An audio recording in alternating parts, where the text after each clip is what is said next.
मराठी इयत्ता चौथी आम्ही कथा लिहितो 2 पान क्रमांक 62 आम्ही कथा लिहितो। या ठिकाणी चित्र आहेत। या चित्रांमध्ये वेगवेगळी कृती दाखवलेली आहे। तर चित्रांचं निरीक्षण करून प्रत्येक चित्रात काय काय दिसते ते क्रमाने लावून आपल्याला एक कथा तयार करायची आहे। पहिल्या चित्रात पाहूयात। यात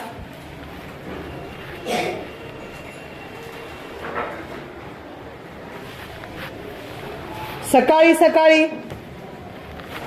बागेत सर्वजण फिरायला आलेले आहेत। लहान मुले आहेत, स्त्रिया आहेत, ते गप्पा मारत वगैरे चालत आहेत। कुणी धावत आहे।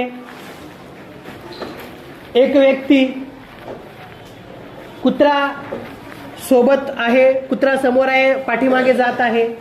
चित्रामध्ये तुम्ही पाहू शकता काही वृद्ध व्यक्ती बाकावर बसलेले आहेत।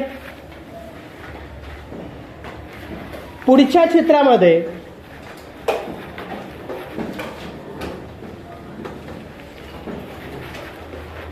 स्त्रिया घोळक्याने जात आहेत। एका आजीच्या हातात काठी आहे। एक स्त्री पुढे आहे, 4 स्त्रिया पाठीमागे आहेत। बाकावर एक व्यक्ती बसलेला आहे, वृद्ध व्यक्ती। रस्त्याच्या बाजूला पण एक बाक आहे, तिथे पण 2 व्यक्ती दिसत आहेत आणि एक बाईक दिसत आहे। एक मोटारसायकल दिसत आहे, पाठीमागे येत आहे। तिसऱ्या चित्रामध्ये मोटारसायकलवरचे जे 2 पुरुष होते, 2 तरुण होते, ते स्त्रीच्या गळ्यातील काहीतरी जे काही दागिने वगैरे आहेत ते काय करत आहेत, ओढत आहेत।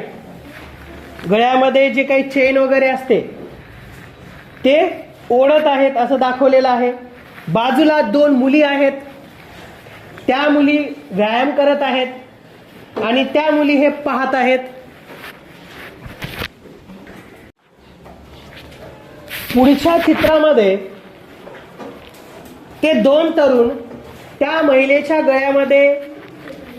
गळ्यातील चेन वगैरे घेऊन गाडीवर धूम पळत आहेत आणि त्या 2 मुली त्या मोटारसायकलवरच्या तरुणांना पकडण्यासाठी त्यांच्या मागे धावत आहेत। एका मुलीने दगड फेकला आहे त्या मोटारसायकलच्या दिशेने। काही बागेत फिरायला आलेले जे काही पुरुष आहेत ते त्या दिशेने धावत आहेत, आरडाओरड करत आहेत, धावा धावा असं म्हणत असतील। हे या चित्रात आहे। पुढच्या चित्रामध्ये त्या मुलीने जो दगड मारलेला आहे तो मोटारसायकलवरच्या पाठीमागे जो बसलेला तरुण आहे त्या तरुणाला तो दगड लागलेला आहे आणि दगड लागल्यानंतर त्या मोटारसायकलचा तोल जाऊन ती मोटारसायकल खाली पडलेली दिसत आहे। पुढच्या चित्रामध्ये, शेवटच्या चित्रामध्ये पोलीस आलेले आहेत, म्हणजे त्या 2 चोरट्यांना, त्या तरुणांना पकडल्या गेलेला आहे आणि बागेतील जे काही इतर सर्वजण आहेत तिथे जमा झालेले आहेत आणि या मुलींचं इथे कौतुक वगैरे होत आहे असं आहे। चित्रे पहा, कोणती घटना घडली असेल तर अशा पद्धतीची घटना घडली असेल। सगळ्यात शेवटी काय झाले असेल त्याचे चित्र वहीत काढा, गोष्टीला नाव द्या। आता सर्वात शेवटी काय झालं असेल, त्या मुलींना शाबासकी दिली असेल, तर शेवटचं चित्र आपल्याला काढायचं आहे. शेवटच्या चित्रामध्ये या दोन मुलींचं कौतुक होतानाचं चित्र काढायचं आहे. तर अशा पद्धतीने आपण या ठिकाणी घडलेला जो क्रम आहे, चित्रामध्ये काय आहे, यातून काय आपल्याला कल्पना, आपण काय करू शकता ते आपण जाणून घेण्याचा प्रयत्न केलोत. आता पुढे आपण काय करूया, तर गोष्ट लिहा. तर आता गोष्टीला नाव पण द्यायचं आहे. याची कल्पना आपण छानपैकी केलेली आहे. गोष्टीला नाव देऊया शूर मुली. शूर मुली. सकाळी सकाळी बागेत सर्वजण फिरायला आले. कुणी धावत होते, कुणी व्यायाम करीत होते, तर वृद्ध माणसे बाकावर बसली होती. काही स्त्रिया घोळक्याने बागेतल्या रस्त्यातून चालत होत्या. त्यांच्या पुढे एक स्त्री चालत होती. इतक्यात दोन तरुण चोरटे मोटारसायकलवरून भरधाव आले. त्यांनी त्या स्त्रीच्या गळ्यातील चेन खेचली व मोटारसायकल धूम पळू लागली. हे दृश्य फुटपाथवर व्यायाम करीत असलेल्या सारिका व श्रेया यांनी पाहिले. त्यांनी आरडाओरडा करून त्या चोरट्यांचा पाठलाग केला. प्रसंगावधान राखून सारिका व श्रेयाने त्यांच्यावर दगड भिरकावले. एक दगड पाठीमागच्या चोराला लागला. दोघे तोल जाऊन खाली पडले. जमावाने त्यांना पकडले. पोलिसांना बोलावून चोरांना त्यांच्या ताब्यात दिले. आता शेवटचं चित्र काय असेल? सगळ्यांनी सारिका व श्रेयाला शाबासकी दिली. पोलिसांनी त्यांच्या धैर्याचे कौतुक केले. असे शेवटचे चित्र असेल. तर अशा पद्धतीने आपण ही गोष्ट पूर्ण करू शकतो. आम्ही लेखन करतो. पान क्रमांक 64. वाचा, समजून घ्या, उतारा पाहून अचूक लिहा विराम चिन्हांसह. तर या ठिकाणी उतारा दिलेला आहे. उतारा पाहून अचूक असं लेखन या उतार्याचं करायचं आहे विराम चिन्हांसह. आता विराम चिन्हे म्हणजे काय? आपण बोलताना व वाचताना वाक्यातील विशिष्ट जागी थांबतो व पुढे बोलतो किंवा वाचतो. ज्या शब्दापाशी आपण थांबतो त्याला विराम म्हणतात. हे विराम विशिष्ट चिन्हाने दाखवले जातात. त्या चिन्हांना विराम चिन्हे असे म्हणतात. आता प्रमुख विराम चिन्हे नीट अभ्यासा. विराम चिन्हे: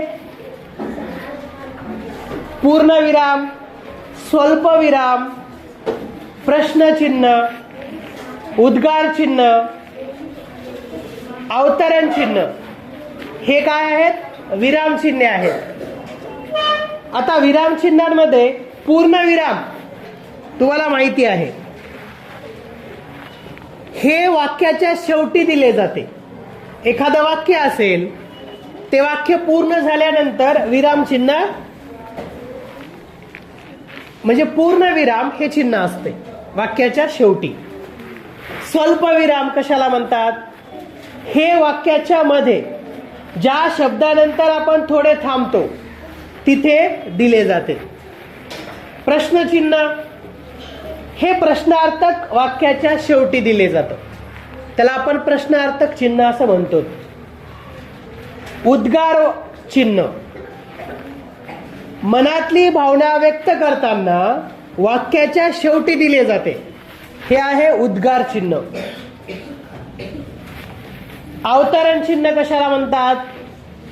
एखाद्याच्या तोंडचे बोलणे या चिन्हाने दाखवले जाते, त्याला अवतरण चिन्ह असे म्हणतात. तर या ठिकाणी दिलेला उतारा आपण वाचूया. राणी आजीला म्हणाली, बघ ना आजी, आपला सोनू मला चिडवतो. अरे सोनू इकडे ये. आजी म्हणाली. सोनू आजीकडे आला. काय ग आजी? सोनू म्हणाला, अरे तुम्ही दोघं बहीण भाऊ, मग आपल्या ताईला का चिडवतोस? आजी म्हणाली, असं आहे होय. सोनू मनाशीच म्हणाला, अगं आजी, आम्ही दोघं खेळतो एक तासभर, तू बघ कोण काय करतं ते, मग बोल मला. म्हणतात ना, हातच्या काकणाला आरसा कशाला. सोनू म्हणाला. तर हे आपण वाचन केलं.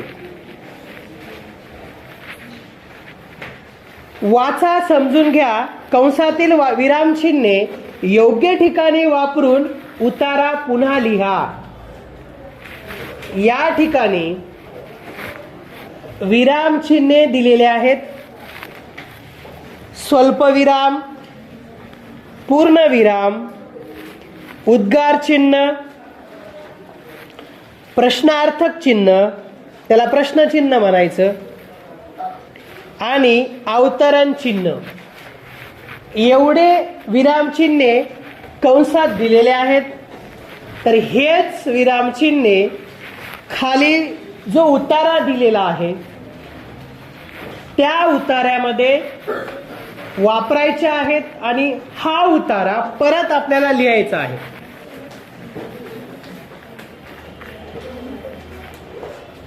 तर हा उतारा आपण वाचताना या ठिकाणी कोणत्याच ठिकाणी स्वल्पविराम, पूर्णविराम, उद्गार चिन्ह, प्रश्नचिन्ह, अवतरण चिन्ह, पूर्णविराम नाही. तर हा उतारा आपण काय करूया, पूर्ण करूया. गांधीजींचे मित्र एकदा त्यांना भेटायला आले. दोघांनी गप्पा गोष्टी केल्या. गांधीजींचे लक्ष मित्राच्या धोत्राकडे गेले. ते मित्राला म्हणाले, अरे इतका श्रीमंत झालास पण तुझे धोतर फाटकेच. मित्र म्हणाला, अरे भाई, श्रीमंतालाही काही अडचणी असतात. गांधीजी म्हणाले, फाटके धोतर नेसण्या इतकी काय अडचण आली? मित्र म्हणाला, नोकर काम करीत नाहीत. हे ऐकून गांधीजींनी लगेच त्याचे धोतर शिवून दिले. हे पाहून तो श्रीमंत गृहस्थ गांधीजींना काय सांगायचे आहे ते समजून गेला. तर हे आपण विरामचिन्हांचा उपयोग करून उतारा पूर्ण केलोत.